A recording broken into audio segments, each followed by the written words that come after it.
Okay hello student, last video में हमने जो था वो रूल्स किए थे जो यूनिट जो है फॉलो करती है। अब हम इस वीडियो में पढ़ते हैं कि मल्टीपल्स क्या होते हैं और सब मल्टीपल्स क्या होते हैं। तो मल्टीपल जर्नली हम वहाँ यूज़ करते हैं जहाँ पर हमें लार्जर क्वांटिटीज़ को मेज़र करना पड़ता है। तो देखो, unit which are use to measure large quantities are called the multiple units. जैसे कि आपको डिस्टेंस मेजर करना है दो सिटी के बीच में, हैदराबाद के बीच में, ठीक है, हैदराबाद टू वारंगल के बीच में आपको डिस्टेंस मेजर करना है, या फिर आपको दिल्ली से लखनऊ तक का डिस्टेंस मेज़र करना है, तो आप मल्टीपल यूनिट्स यूज़ करोगे, ठीक है।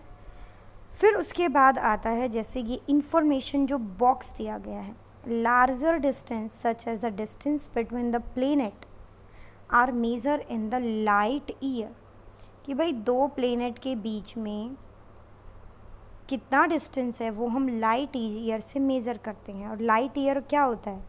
Distance travel by the light in 1 year. एक साल में लाइट ने कितना डिस्टेंस कवर किया है, that is a light year, and the 1 light year is equal to 9.46053 into 10⁻12 kilometre जो है वो आपकी होती है। और ये रिलेशन आपको याद रखना है क्योंकि इसके ऊपर कुछ न्यूमेरिकल आपसे पूछे जा सकते हैं। जैसे 1 लाइट ईयर इसके इक्वल है तो 5 लाइट ईयर किसके, तो इसको 5 से मल्टीप्लाई करेंगे। इसलिए हमें 1 लाइट ईयर की वैल्यू जो है 9.46 इंटू 10⁻12 किलोमीटर, ये आपको याद रखनी पड़ेगी। फिर उसके बाद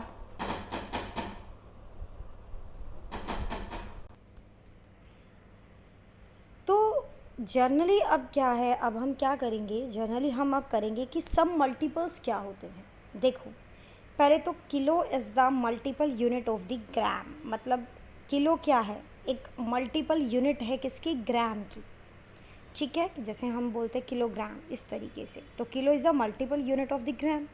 तो सम मल्टीपल्स क्या होते हैं? जो सम मल्टीपल्स है, unit which are use to measure the smaller quantities. जो थोड़ी क्वांटिटी को मेज़र करने के लिए जो यूनिट हम यूज़ करते हैं, that is a submultiples. Larger quantity को मेज़र करने के लिए मल्टीपल यूनिट का यूज़ किया जाता है, और स्मॉलर क्वांटिटी को मेज़र करने के लिए सम मल्टीपल यूनिट का यूज़ किया जाता है। अगर मैं आपको डिफरेंस पूछ लूँ कि what is the basic difference between the multiple unit and the submultiple unit, तो आप वही चीज़ बताओगे कि जो मल्टीपल यूनिट है that are use for measuring the larger quantity, but submultiple units are use for measuring the smaller quantities. Okay, अब जैसे आपका यहाँ पर दिख रहा होगा, express the 5 centimetre in metre. आपको 5 सेंटीमीटर को आपको मीटर में कन्वर्ट जो है वो आपको करना है। मतलब मेरे पास 5 सेंटीमीटर है, उसकी वैल्यू मीटर में कितनी आएगी। हम ये बात सब जानते हैं कि भाई 1 मीटर में 100 सेंटीमीटर होते हैं, तो 1 सेंटीमीटर किसके इक्वल होगा, ये 100 इस 1 के नीचे चला जाएगा, 1/100 मीटर। तो 5 सेंटीमीटर कितने मीटर के इक्वल होगा? मैं क्या करूँगी, 5 को 1/100 से मल्टीप्लाई कर देती हूँ। ये 10⁻2 है, तो ये ऊपर की तरफ जाएगी तो इसकी पावर क्या हो जाएगी, नेगेटिव हो जाएगी। तो मैं इसको कैसे लिख सकती हूँ, 5 इंटू 10⁻2 मीटर। आपको रिलेशन याद होना चाहिए, जैसे 1 metre is equal to 100 centimetre, तो यहाँ से 1 सेंटीमीटर निकाल लो, 1/100। तो जब आपको रिलेशन याद होगा तब आप इजीली क्या है, एक वैल्यू को, एक यूनिट को दूसरी यूनिट में कन्वर्ट कर सकते हो। इंफॉर्मेशन बॉक्स में एक बार देखिए, इंफॉर्मेशन बॉक्स में क्या कहा गया है, very small length such as the size of the atom, या मॉलिक्यूल। अब देखो जो साइज़ है एटम का या मॉलिक्यूल का, एटम क्या होता है जिसके और टुकड़े नहीं किए जा सकते।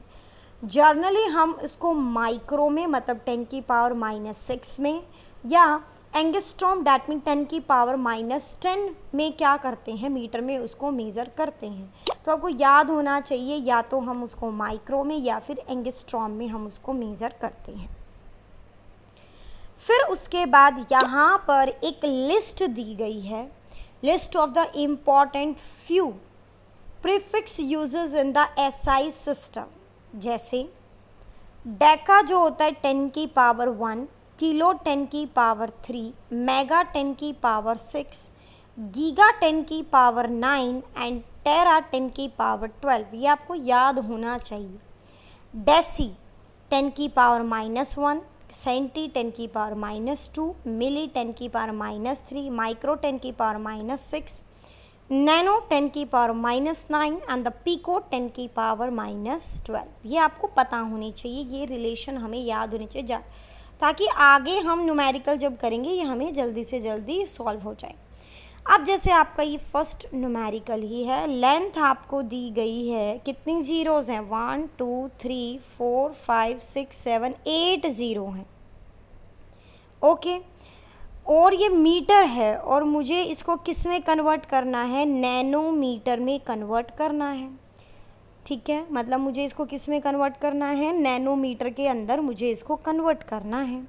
तो देखो 2 है ये और साथ में 8 है, 8 है ना इसके बाद, और 2 तो 9 हो गया ना, 10 9 बार हो गया, ये ऐसे हो गया ना। अब मैं इसको ऊपर की तरफ लेके जाती हूँ तो ये क्या हो जाएगा, 2 × 10⁻⁻9 नैनोमीटर। इस तरीके से हम इसको कन्वर्ट करेंगे। जो दिया है उसी डाटा को कन्वर्ट करने की कोशिश जो है वो हम करेंगे। ठीक है, नेक्स्ट देखो, मास दिया गया है 2, कितनी ज़ीरोज़ है, 6 ज़ीरो है, तो 10⁻6 हम इसको ऐसे लिख सकते हैं ग्राम। लेकिन मुझे इसको चेंज करना है, जैसे आपका वैसे तो ये जो आपका न्यूमेरिकल दिया गया है ना, ये बुक में गलत दिया गया है। पहले इसने इसको केजी में बदला है, फिर इसको माइक्रोग्राम में बदला है। अगर मैं इसको माइक्रोग्राम में भी बदलने की कोशिश करूँ ना तो मेरा आएगा 2 × 10⁻12 ग्राम आएगा, ये आएगा मेरा। ये यहाँ पर गलत दिया गया है। तो चलो मैं इसको ग्राम को किलोग्राम में बदल के दिखाती हूँ ताकि आपको समझ में आ जाए कि हाँ भाई ये सच में यहाँ पर गलत दिया गया है। 1 ग्राम 1 kg इज इक्वल टू 1000 ग्राम, और फिर 1 ग्राम किसके इक्वल होगा, 1/1000। और यहाँ पर कितने ग्राम दिया गया, 2 और 6 ज़ीरो, इनटू में 1/1000 से मल्टीप्लाई, 3 ज़ीरो कैंसिल होगी, फिर भी कितना आया मेरे पास, 2000 kg आया है। और यहाँ पर क्या लिखा हुआ है, आपके इस न्यूमेरिकल में गलत लिखा हुआ है, 2 × 10⁻6 kg, ये गलत है हमारा। तो यहाँ पर ये गलत दिया गया है। तो अगर आप इसको सॉल्व भी करोगे तो 1 ग्राम जो होता है वो इक्वल टू 10⁻6 माइक्रोग्राम होता है। तो मल्टीप्लाई करेंगे तो 2 × 10⁻12 ग्राम आएगा। यहाँ पर ये थिंग गलत दी गई है। ओके, नेक्स्ट देखते हैं, नेक्स्ट क्या है, what are the unit of the velocity, what are the unit of the given quantities in the SI system. हमने एसआई सिस्टम क्या था, फुल फॉर्म क्या थी, the international the system of unit, international system of the unit, यही बोलते हैं। तो सबसे पहले आता है फोर्स। फोर्स का फॉर्मूला क्या होता है, वैसे हम फोर्स को लेते हैं ma, मास इनटू में एक्सिलरेशन। ठीक है, एक्सिलरेशन क्या होता है, वेलोसिटी इनटू में टाइम। तो देखो कैसे आएगा, मास क्या होता है, मास, एक्सिलरेशन क्या होता है, वेलोसिटी इनटू में टाइम। अब वेलोसिटी क्या होती है, अब मैं वेलोसिटी की जगह पुट करूँगी, वेलोसिटी को हटाओ तो मैं ये सारा ही जाएगा, सॉरी। तो फोर्स है, एम में था एक्सेलरेशन होता है वेलोसिटी अपॉन टाइम, तो मैं इसको यहाँ पर रख देती हूँ और वेलोसिटी की जगह रखूँगी डिस्प्लेसमेंट अपॉन टाइम। तो मेरा फोर्स क्या आ जाएगा, m इंटू एक्सेलरेशन की जगह v बाई टी और v की जगह d बाई टी और पहले भी एक t। अब मैं क्या करूँगी, इनकी यूनिट्स रखती हूँ, मतलब मेरे पास क्या आ गया, F is equal to m into में डिस्प्लेसमेंट टाइम का स्क्वायर, ये आ गया। मास को मेज़र करते हैं किलोग्राम में, SI यूनिट में, डिस्प्लेसमेंट को मेज़र करते हैं मीटर में, और टाइम क्या है यहाँ सेकंड में मेज़र करते हैं। दो टाइमिंग है, टाइम की स्क्वायर तो सेकंड की स्क्वायर, ये ऊपर पावर जाएगी तो माइनस की हो जाएगी, तो केजी मीटर पर सेंटीमीटर पर सेकंड स्क्वायर, तो ये आपकी यूनिट आ गई। और न्यूटन भी हम इसको लिखते हैं, ये न्यूटन के, ये 1 न्यूटन होता है, ठीक है। फिर आता है वेलोसिटी। वेलोसिटी क्या होती है, डिस्प्लेसमेंट अपॉन टाइम। डिस्प्लेसमेंट होता है मीटर में मेज़र करते हैं, टाइम को सेकंड में, तो मीटर पर सेकंड, ठीक है। फिर आता है आपका डेंसिटी। डेंसिटी होता है मास अपॉन वॉल्यूम। मास होता है केजी, वॉल्यूम होता है मीटर क्यूब, तो हम इसको क्या लिखेंगे, केजी पर मीटर क्यूब। फिर आता है रिलेटिव डेंसिटी, जैसे डेंसिटी ऑफ द सब्सटेंस, अभी ऊपर डेंसिटी निकालियो, डेंसिटी ऑफ द वाटर, तो रिलेटिव डेंसिटी की रेशियो कट के कोई भी नहीं, no unit of its own, तो रिलेटिव डेंसिटी की कोई भी यूनिट नहीं होती, ठीक है। आज के टॉपिक में एक एग्जांपल आपको ये और करा देती हूँ, ध्यान से देखो। अब आपको रिलेशन बताना है, मतलब आपको 1 न्यूटन इक्वल टू 10 की पावर 5 डाइन, ये प्रूव करना है आपको कि भाई ये ट्रू है हमारा। तो प्रूव कैसे करोगे, हमें पता है 1 न्यूटन, अभी हमने ऊपर किया ना कि 1 न्यूटन किसके इक्वल होता है, 1 केजी मीटर पर सेकंड स्क्वायर।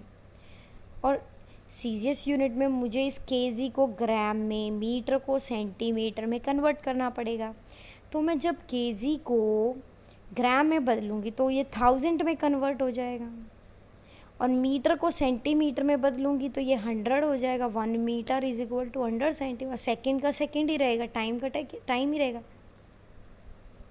तो 3 तो 0 और ये 2, ये तो 10 की पावर क्या आ गया आपका 5, केजी को ग्राम में बदल दिया, मीटर को सेंटीमीटर में, और टाइम वही रहा है, तो ये आ गया ना आपका कि 1 न्यूटन इक्वल टू 10 की पावर 5 डाइन के बराबर होता है। Okay, thank you student.